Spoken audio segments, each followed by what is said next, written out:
Bonjour et bienvenue, aujourd'hui j'analyse Pierre. Pierre est membre de mon programme Objectif 1.30.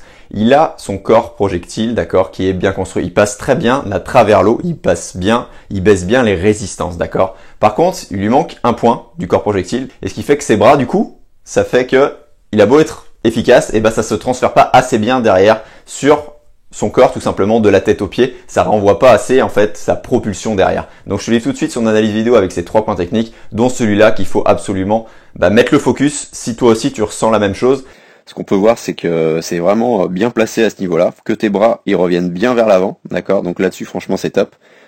Chose qu'on peut faire, c'est fixer un peu plus ta tête, ça je te l'ai déjà dit, vraiment chercher à la garder extrêmement fixe. Là, t'as une nuque à plat, essaye vraiment de l'étirer et de garder le regard fixe en direction du fond de la piscine. Mais ton point technique, ça va pas être ça. Ça va être l'indéformabilité de ton corps. Regarde ce qui se passe. Là, quand tu appuies sur cette jambe-là, c'est surtout de ce côté-là, de ce que j'ai pu remarquer, quand tu appuies sur cette jambe ici. Là, regarde, là tu vas avoir le battement ascendant, ensuite le battement, boum, descendant. Regarde ce qui se passe au niveau du bassin. À ce niveau-là. Là, j'ai mis les flèches exprès, boum. Tu vois, ça part un petit peu, ça se déforme. D'accord, ton battement fait que tu pars en vrille, un peu en S sur le côté. Donc c'est plus flagrant de ce côté-là, un peu moins de l'autre côté. Mais l'idée, vu que tu es bien aligné, après c'est de garder vraiment cet alignement. D'accord? Et de pas laisser partir ce bassin, boum, d'un côté, de l'autre côté, d'un côté, de l'autre côté. Sinon ça crée des freins et surtout, tes appuis tu les rends moins efficaces parce que ton zodiaque là, ton corps c'est un zodiaque qui va être un peu dégonflé vu que tu pars à droite et à gauche. Donc pour régler tout ça, on va servir de chute, de glisser avec un focus sur le bassin, de travail en dehors de l'eau, de 1, 2, 3 soleils, vraiment de pas mal de choses différentes avec ce focus-là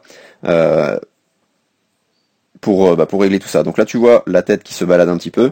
Chose super bien chez toi, c'est que tu as un super timing au niveau de ton inspiration. D'accord? Hop, je vais avancer un peu, ça va être plus simple. Là ce qui se passe, tac, t'inspires vraiment. Hop, on va reprendre de l'autre côté, ça va peut-être être plus facile. Voilà, là t'inspires, t'as soufflé. Boum. T'as la main à la cuisse à ce moment-là. Là t'inspires, retour de bras qui est vraiment vers l'avant, tu replaces ta tête et bim. Le bras rentre dans l'eau. Là-dessus, c'est cool.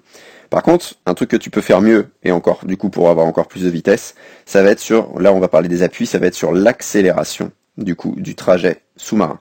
Oui, tu l'accélères déjà un petit peu, mais moi ce que j'aimerais, c'est que sur la fin du mouvement, là, ça expire plus fort, d'accord, et ça envoie vraiment plus musculairement. Ok, ça va être plus dur. Par contre, vraiment, là, à mon avis, t'as un gros levier là-dessus, donc n'hésite pas à te servir d'élastique avant les séances, pour tout de suite remettre cette sensation d'accélération plus forte à la fin du mouvement dans l'eau, et ce qui va te faire glisser toujours un peu plus, vu comment t'es placé en plus, ça va le passer tout seul, ça va passer nickel, et tes mouvements tu vas voir qu'ils vont baisser, ou alors tes chronos, mais l'un ou l'autre, ou les deux en même temps, et puis ça va être cool quoi, tout simplement. Et donc dernier point, ça va être sur le catch, toujours donc sur les appuis, parce que regarde, là t'es totalement bras tendu, hop, de ce côté-là pareil, donc on va vraiment chercher à construire quelque chose pour prendre de l'eau et la pousser vers l'arrière. Tu regardes là, pareil, bras tendu. Donc l'idée, ça va être de mettre le creux de ton coude, boum, vers le bas. Donc on va vraiment bosser pas mal là-dessus, hein, tout simplement. On règle d'abord, bien sûr, le premier point d'indéformabilité, le deuxième point d'accélération, parce que c'est les points qui vont mettre le moins de temps à se construire et qui vont te donner le plus de résultats à court et moyen terme. Mais ça, ce truc-là, de réellement construire là, boum, là, ici, ça va être super important, tu vois, sur le long terme par contre. Parce que là, forcément, quand tu es ici, après, il faut que la main elle remonte, alors que si tu prends de l'eau plus loin devant et que tu la pousses plus loin derrière, ça te fait plus d'amplitude, donc tu peux aller plus loin à chaque mouvement, et surtout tu seras à mon avis plus à l'aise, tu auras moins de mal aussi à accélérer, d'accord? Parce que je pense que t'es plutôt un nageur à avoir des appuis assez proches de la surface de l'eau, à avoir une grande amplitude derrière, qu'à aller chercher une grosse profondeur, d'accord, qui va être plus difficile musculairement, qui va être plus dépensière en termes de musculairement, tout simplement, parce que tu vas dépenser plus d'énergie, tu vas devoir envoyer encore plus fort au niveau puissance musculaire.